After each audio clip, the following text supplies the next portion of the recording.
Hello दोस्तों, स्वागत है आप सभी का आपके अपने यूट्यूब चैनल एनसीईआरटी क्लासेज में। आज की इस वीडियो में हम बात करने वाले हैं क्लास 8th के एसएसटी के एग्ज़ाम से रिलेटेड क्वेश्चन से। तो दोस्तों, मैं आपके लिए लेके आया हूँ आज क्लास 8th के लिए एसएसटी का हिंदी मीडियम का पेपर लेके आया हूँ। इंग्लिश मीडियम का पेपर भी आपके सामने मैं जल्दी लेके आऊँगा। तो आज हम अपने वीडियो को शुरू करते हुए पहला क्वेश्चन मैंने आपके लिए रखा है कि भारत के प्रथम गवर्नर जनरल कौन थे। तो भारत के प्रथम गवर्नर जनरल कौन थे दोस्तों? वॉरेन हेस्टिंग्स थे। कौन थे? Warren Hastings. आगे मैं बात करूं तो कौन सी सामाजिक रूप से हसियाई समुदाय की एक विशेषता है? हसियाई का मतलब दोस्तों आप ये ले सकते हो कि जो पिछड़ा समाज होता है। क्या होता है? पिछड़ा समाज। तो उस पिछड़े समाज की विशेषता क्या है? वो जो विशेषता है वो क्या होगी दोस्तों? आप सभी को पता होगी कि जो उसकी विशेषता क्या होगी? विशेषता होगी कि वो क्या मानेगा? अपने आप को शक्तिहीन मानेगा। क्या मानेगा? शक्तिहीन, हारा हुआ मानेगा। क्या मानेगा? हारा हुआ। उसको बार बार में ऐसा लगेगा कि वो क्या दबा हुआ है, जो शक्तिशाली समुदाय है उसके नीचे दबा हुआ रह रहा है। फिर आगे रखा है मैंने, और राजस्थान से हुड्डा सम्मेलन की अध्यक्षता किसने की थी? तो हुड्डा सम्मेलन की अध्यक्षता किसने की थी दोस्तों?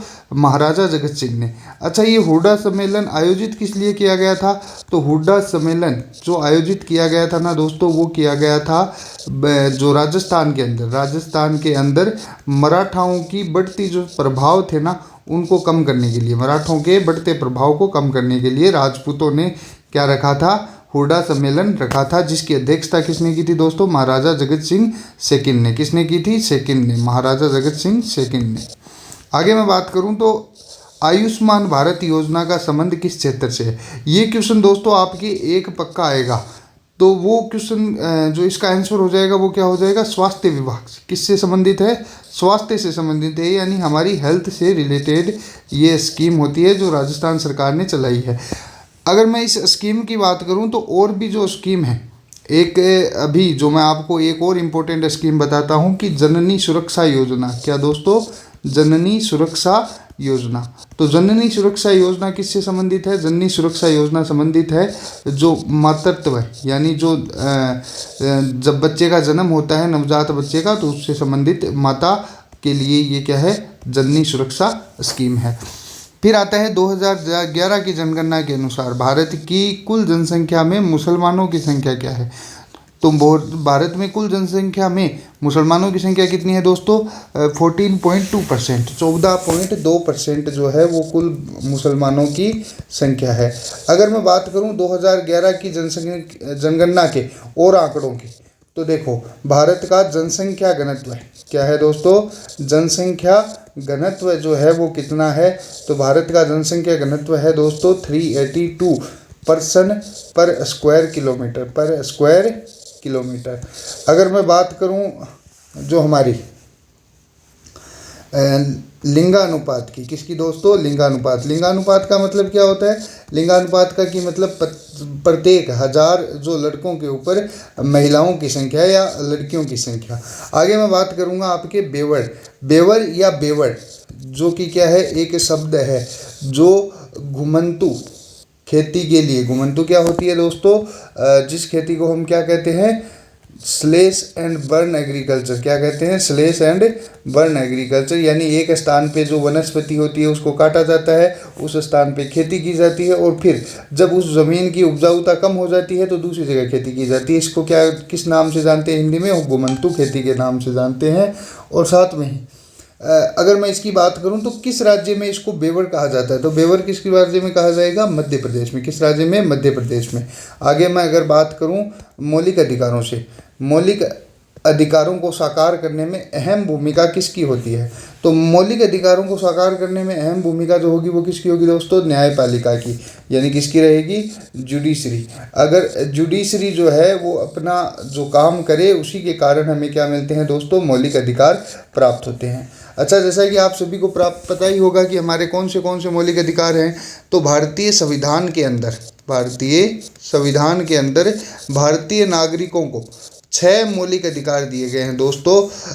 एक एक करके मैं आपको बता देता हूँ। पहला जो है वो क्या है, स्वतंत्रता का अधिकार। क्या है दोस्तों, स्वतंत्रता का अधिकार। दूसरा आप मान लो समानता का अधिकार। तीसरा जो है आप मान लो अपना धार्मिक स्वतंत्रता का अधिकार।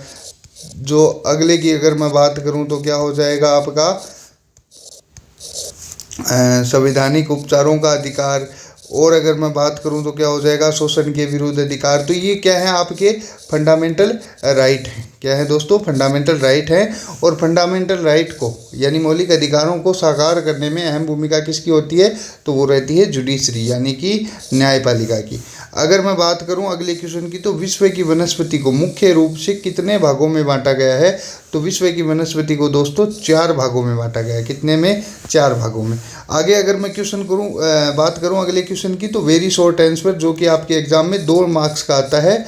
क्वेश्चन नंबर 9 कि भारत के लिए समुद्री मार्ग की खोज किसने और कब की थी। तो देखो दोस्तों, भारत के लिए समुद्री मार्ग की खोज किसने की थी, वास्को डिगामा ने की थी 1498 के अंदर, 1498 के अंदर वास्को डिगामा ने की थी। अच्छा, ये वास्को डिगामा कौन था, तो वास्को डिगामा था दोस्तों एक पुर्तगाली नाविक था। कौन था, पुर्तगाली नाविक था। और ये मुख्य रूप से जो है वो अपनी यात्रा शुरू इसने किसके लिए की थी, अमेरिका की खोज के लिए। किसके लिए, अमेरिका के लिए रास्ता खोजने के लिए इसने शुरुआत की थी। लेकिन तूफान में भटकते भटकते ये कहाँ पहुँच गया, अपने प्यारे देश भारत में पहुँच गया। और भारत के लिए इसने क्या कर दी थी, समुद्री रास्तों की खोज कर दी थी।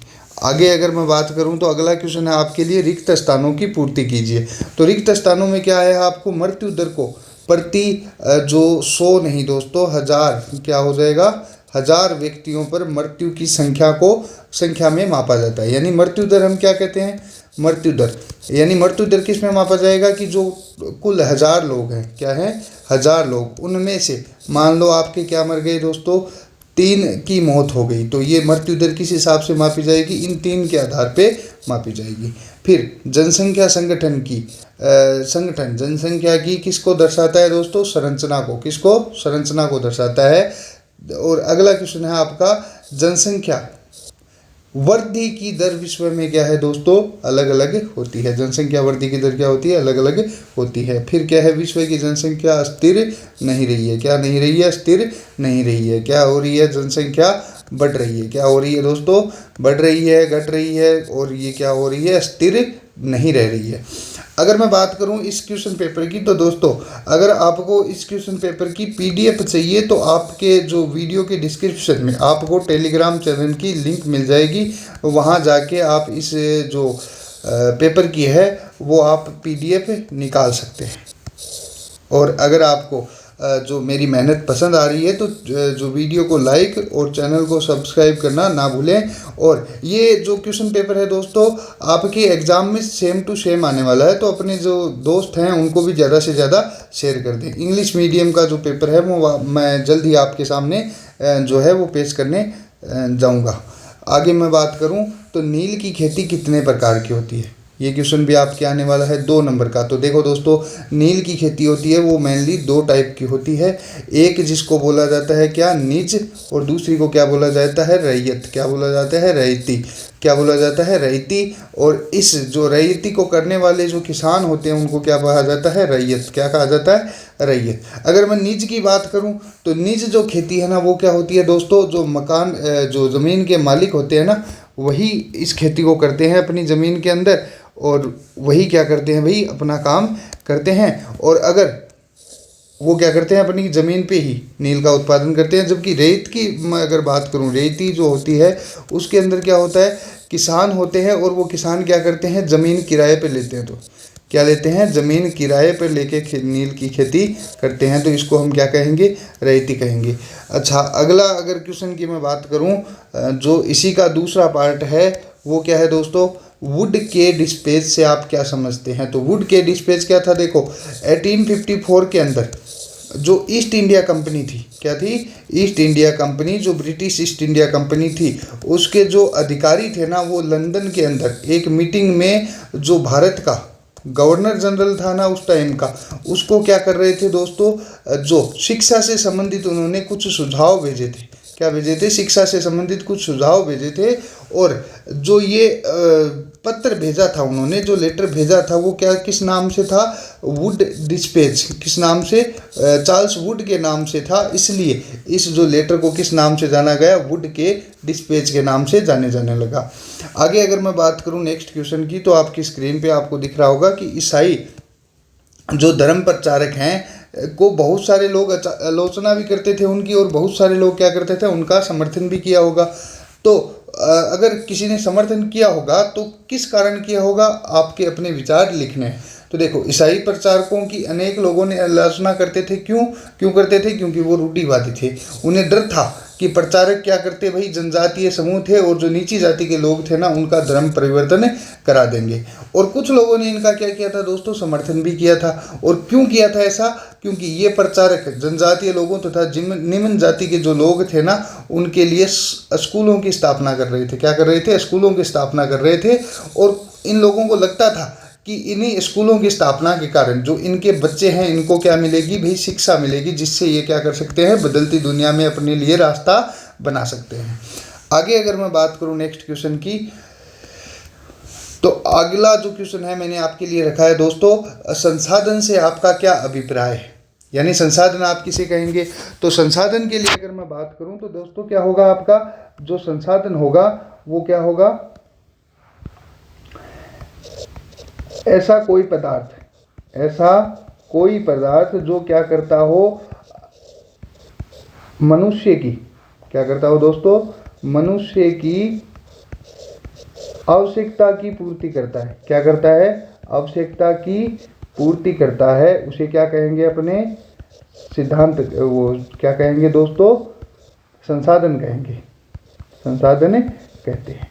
अब अगर मैं बात करूं इसकी कि कोई पदार्थ जो है वो संसाधन कब बनता है, अगर कोई पदार्थ संसाधन कब बनता है इसकी मैं बात करूं, तो कोई पदार्थ संसाधन कब बनेगा, जब उसकी कोई ना कोई वैल्यू होगी। क्या होगी दोस्तों, कोई ना कोई वैल्यू होगी, तो वो क्या बन जाएगा, संसाधन बन जाएगा। अगर आप संसाधन के एग्जाम्पल करना चाहें, उदाहरण करना चाहें, तो बहुत सारे उदाहरण हैं। जो पानी आप पीते हैं, जिस हवा से आप सांस लेते हैं, और कोई भी चीज़ जो आपकी कोई भी आवश्यकता पूर्ति करती है, जैसे कि खाना हो गया जिससे आपकी भूख मिटती है, सोना हो गया, माफ़ कीजिएगा, सोना तो नहीं, खाना हो गया, या जो कपड़े हो गए जिनके आप पहनते हैं, ये भी क्या है, एक तरह के संसाधन हैं। और संसाधन आपको मेरे हिसाब से पता होगा कि मुख्यतः 3 रूप के होते हैं। पहला कौन सा होता है दोस्तों, प्राकृतिक संसाधन। दूसरा क्या होता है, जो है वो क्या होता है, मनुष्य द्वारा निर्मित। और तीसरा क्या होता है, खुद मनुष्य। और खुद जो मनुष्य है ना, वही क्या होता है, सर्वश्रेष्ठ संसाधन होता है। क्या होता है, सर्वश्रेष्ठ संसाधन होता है। तो आज की इस वीडियो में दोस्तों इतना ही। जो कल मैं इस पेपर का पार्ट 2 आपके सामने लाने जा रहा हूँ। क्या लेना जा रहा हूँ, पार्ट 2 आपके सामने मैं लेके आऊँगा। और मैं कहूँगा दोस्तों कि ये जो पेपर है, आप इसको अच्छे से पढ़ के आपको जाना है। इसके अलावा आपके एग्ज़ाम में ऐसी कोई चीज़ नहीं है जो आपके एग्ज़ाम में आ सकती है। इसलिए जो है वो पार्ट 2 के लिए चैनल को सब्सक्राइब और वीडियो को लाइक ज़रूर कर दें, साथ ही अपने दोस्तों के साथ शेयर भी ज़रूर करें। आज के लिए इतना ही। Thank you. जय हिंद, जय भारत।